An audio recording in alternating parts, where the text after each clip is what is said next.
You can find a purpose and you can achieve it there. You can live your dream here in this country. But the work lies with us. The work lies with our voice. The work lies with our participation. The work lies with our votes. And as it is, that the narrative is changing. The narrative is changing. The youth really need to go out to get their PVC. They need to go out to get to vote. Because as it is now, I don't think people's minds are really determined. People do not want to set their vote anymore. So now we need and of the selling of the vote, I think that is even very important now. Because we're talking of the process.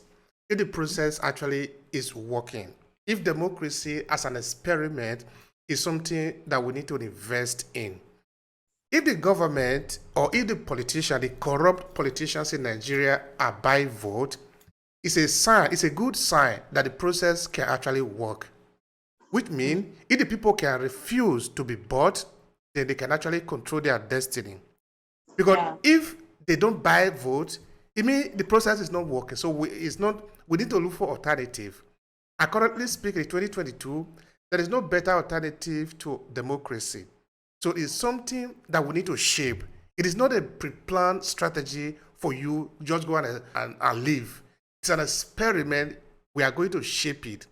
So I'm trying to see the responsibility in it here. Your responsibility, my responsibility, the responsibility of the individual Nigerian.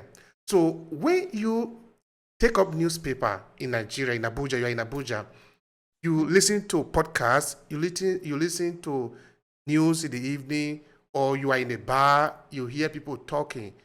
The average Nigerian, how do you scan the conversation? What do you hear them saying?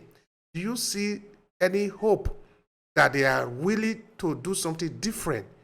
2023 election? To be sincere with you, like I said earlier, the conversation is changing. The narrative is really, really changing. And I think a whole lot of organizations, like civil society organizations, have stepped up their game, in which that a whole lot of sensitization and mobilization have been going on. And the funnest thing and the most amazing thing is the people are turning up. Unlike before, that people will not even come out. They'll be like, what are you people doing? If we are not sharing money, we are not coming.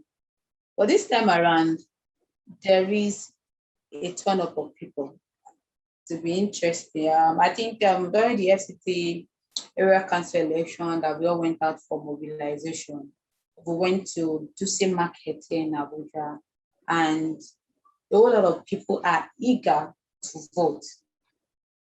So I think what we will need to do better as an organization, which we're already doing, because I stated earlier that the problem is the people, and that is the problem of their ignorance.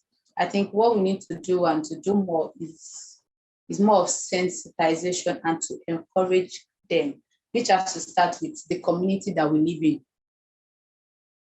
We have to start with the community that we live in, with our friends, with our family, with our community members. Engage them in conversations, encourage them, let them see the importance of their vote. Let them know that their vote has power. Let them know that their participation carries so much significant power. And with that, the narrative will change. And as it is now, people are really eager to turn things around, because now a whole lot of things is increasing. The prices in goods, the prices in food that we eat, the prices in transportation is increasing drastically on a daily basis. And whereas salaries are not increasing. So someone is collecting 40,000 as of 3 years ago, is still collecting 40,000 naira now. And a mudu of rice now is about 1,000 plus. It means that, and then a mudu of rice was about, I remember there was a time we were still buying a mudu of rice for 500, and now it's like ×2 of it now. I mean, something needs to be done, and people are tired, and that is the truth. The people are tired. They want something new.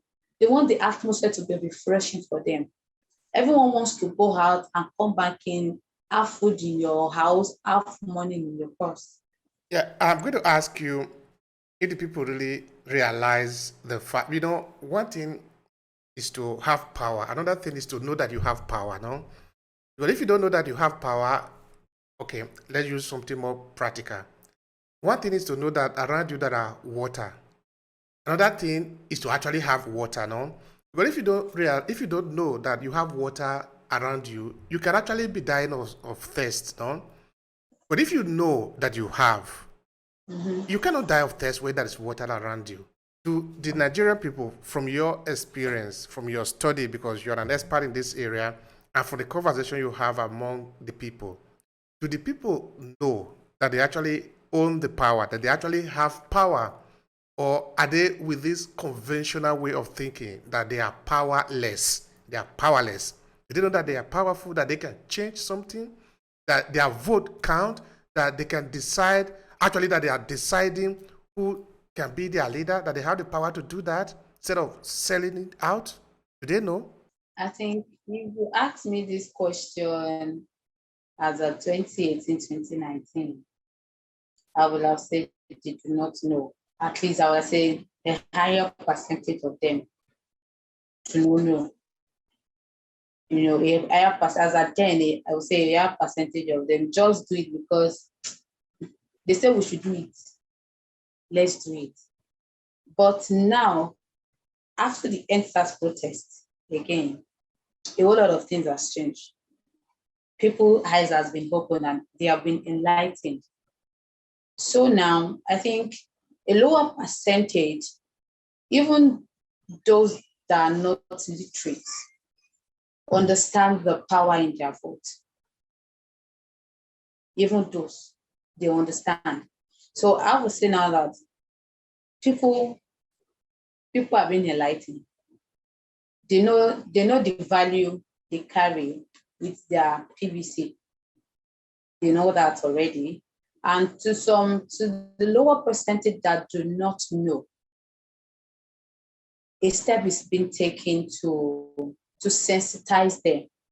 We cannot just say that because we have a certain figure of people that know that, oh, I have the power to change this, I have the power to change that. We shouldn't just relent. We need to push out and encourage others to let them know that with your vote, we can make things happen.